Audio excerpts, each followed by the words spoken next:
महाराष्ट्र राज्यात अनेक ठिकाणी पाऊस पडतोय. मान्सूनचा ऑनसेट आहे का, काय नेमका ट्रेंड आहे, मान्सून दाखल झालाय का, मान्सूनची परिस्थिती काय? ओके. काल तळ कोकणामध्ये मान्सून दाखल झाला आहे आणि आज तो मुंबईपर्यंत त्याचं आगमन झालेलं आहे. मुंबई, पुणे, सोलापूर आणि कर्नाटकाचा काही भाग आणि आंध्र प्रदेशचा काही भागाबरोबरच ईस्टर्न नॉर्थ ईस्टच्या काही प्रदेशांमध्ये मान्सून हा दाखल झालेला आहे आज. तर ऑनसेट खूप लवकर झालाय का यावेळेस, आणि जर झाला असेल तर त्याची नेमकी कारण काय? ओके, यावर्षी जर बघाल तर जनरली आपण बघतो की मान्सून हा मुंबईपर्यंत 8 जूनपर्यंत येतो आणि यावर्षी तो नक्कीच त्याच्या निर्धारित जी वेळ आहे त्याच्या आधी आलेला दिसून येतो आणि त्याचे वेगवेगळे कारणं आहेत. जसं की आपण बघू शकतो की केरळात सुद्धा तो त्याच्या 8 दिवस म्हणजे त्याच्या 1 जूनच्या आधीच तो 24 मेलाच आपण तो केरळामध्ये आलेला दिसून येतोय आणि त्याचा प्रोग्रेस पण फास्ट असल्यामुळे महाराष्ट्रात पण तो त्याच्या निर्धारित वेळेच्या आधी आलेला दिसून येतोय.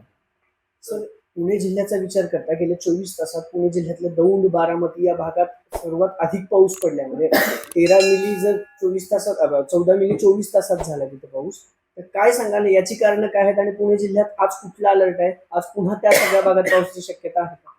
हो, मागील 2 ते 3 दिवसांपासून आपण बघत आहोत की बारामतीमध्ये 24 आणि 25 तारखेला 130 मिलीमीटर पाऊस 24 तासांमध्ये पडलेला दिसून येतोय आणि 25 ते 26 आजपर्यंतचा जर पाऊस बघाल तर 49 मिलीमीटर तिथे पावसाची नोंद बारामतीमध्ये झालेली दिसून येते.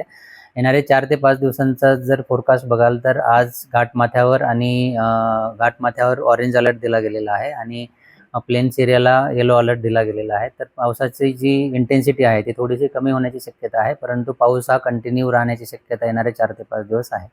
तर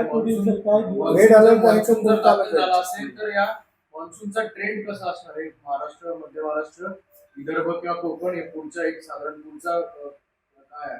ओके, येणाऱ्या 4 ते 5 दिवसांमध्ये आपण मान्सून फर्दर महाराष्ट्रातील इतर भागांमध्ये, मध्य महाराष्ट्रातील अजून काही भागांमध्ये, मराठवाड्यातील अजून काही प्रदेशांमध्ये त्याचा ॲडव्हान्स होण्याची शक्यता आहे आणि रेड अलर्ट आणि कोणता अलर्ट आहे त्याबद्दल तुम्ही विचारत होता. तर कोकणामध्ये ऑरेंज अलर्ट दिला गेलेला आहे आणि प्लेन आणि मध्य महाराष्ट्रातील घाटमाथ्यांवर ऑरेंज अलर्ट आहे आणि इतर जे डिस्ट्रिक्ट्स आहेत प्लेन्सचे तिकडे येलो अलर्ट दिला गेलेला आहे. तर ऑरेंज अलर्ट जिथे आहे तिथे मुसळधार पाऊस होण्याची शक्यता आहे आणि येलो अलर्टच्या ठिकाणी हलक्या ते मध्यम पावसाची शक्यता आहे.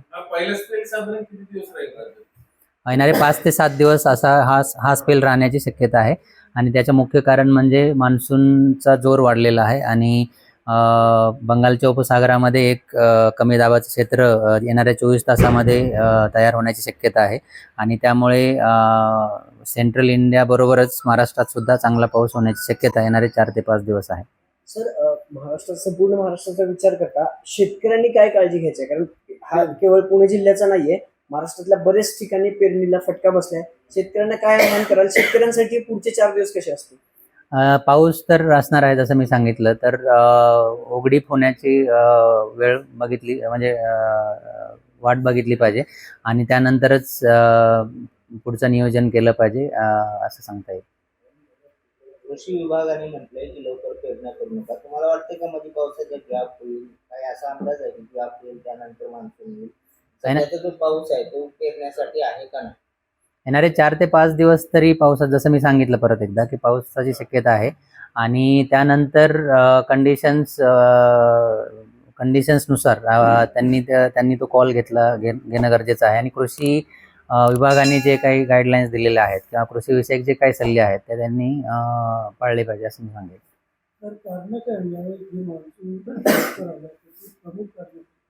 प्रमुख कारण म्हणजे सुरुवातीलाच तो तळ कोकणामध्ये म्हणजे काल तळ कोकणापर्यंत आलाय तो सुद्धा त्याच्या सरासरी तारखेच्या खूप आधी आलेला आहे आणि केरळात सुद्धा तो आधी आला होता. तर मेन म्हणजे की मान्सूनचा करंट आहे किंवा मान्सूनचे जे वारे आहेत ते स्ट्रॉंग यावर्षी आपल्याला दिसून आलेले आहेत. त्याला वेगवेगळे कारणं आहेत. त्याच्यामध्ये मॅडन ज्युलियन ऑसिलेशन्स म्हणून एक आहे. तर ते फेवरेबल होतं, जरी वीक असलं तरी ते 3rd आणि 4th फेजमध्ये होतं. तर ते एक कारण असू शकतं. आणि मान्सूनचा जो करंट आहे किंवा मान्सूनचे वारे आहेत ते स्ट्रॉंग होण्यासाठी ते एक कारण असू शकतं. तर मुंबईचं काय स्टेटस आहे? म्हणजे आज सकाळपासूनच मुंबई जवळपास अर्धी पाण्याखाली गेली आहे. मुंबईसाठी काही स्पेल एक्सपेक्टेड आहे? येस, मुंबईमध्ये पण हेवी रेनफॉलची नोंद झालेली दिसून येते. आणि जसं मी सांगितलं की मुंबईमध्ये ऑलरेडी मान्सून आज दाखल झालेला आहे आणि येणाऱ्या 3 ते 4 दिवसांमध्ये सुद्धा मुंबईमध्ये पाऊस असण्याची शक्यता आहे, परंतु इंटेन्सिटी जी आहे थोडीशी कमी असेल. येस. तर 105% पाऊस आपण म्हणतोय सरासरीपेक्षा जास्त असेल.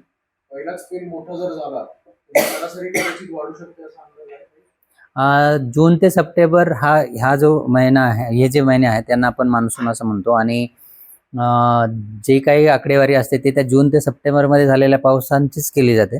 त्यामुळं आता जून ते सप्टेंबरमध्ये कसा पाऊस पडेल त्यानुसार त्याची आकडेवारी ठरवली जाईल. तर आत्ता हा जो पाऊस मेमध्ये पडतो तर याचा काउंट आपल्याला जूनमध्ये मिळणार नाही. तर ते जे चार महिने आहेत त्याच्यामधला जो पाऊस आहे त्याच्यावर आकडेवारी ठरली जाईल. आणि तसंही 4 महिन्यांचा पाऊस आहे तो 105 म्हणजे सरासरीच्या 105% असेल असं सांगितलं गेलेलं आहे. सर मुंबईसाठी पुढील 4 दिवसाचा अलर्ट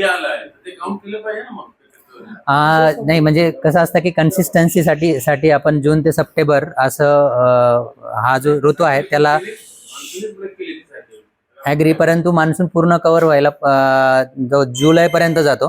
त्यामुळं तो जो ट्रान्झिशन पिरियड आहे तो आपण जून ते सप्टेंबरच पकडला जातो. आणि त्यामुळे त्याच्यामधली जी आकडेवारी येईल तीच कन्सिडर केली जाते. आणि this is based on long term क्लायमेटॉलॉजीवर ते बेस्ट आहे. तर ते जून ते सप्टेंबरमधला पाऊस जो आहे तोच कन्सिडर केला जातो फायनल आकडेवारीसाठी. आलेला जो पाऊस मान्सूनचा कन्सिडरच होणार नाही मान्सून. तो मेच्या महिन्यामध्ये कन्सिडर केला जातो किंवा मार्च एप्रिल मे हा जो सीझन आहे त्याच्यामध्ये कन्सिडर केला जातो. सर मुंबईचं तुम्ही सांगितलं अवकाळी म्हणून नाही, परंतु मेची जी सरासरी आहे मे महिन्यामध्ये जी पडणारी सरासरी पाऊस आहे त्याच्यामध्ये याची नोंद केली जाते. सर मुंबईसाठी पुढचे तुम्ही म्हणालात की मुंबईत मान्सून दाखल झालाय, काय अलर्ट आहेत मुंबईसाठी पुढचे 4 दिवस? बाईक संपत मुंबईसाठी आता ऑरेंज अलर्ट दिला गेलेला आहे. आणि अरे थांबा ना 1 मिनिट.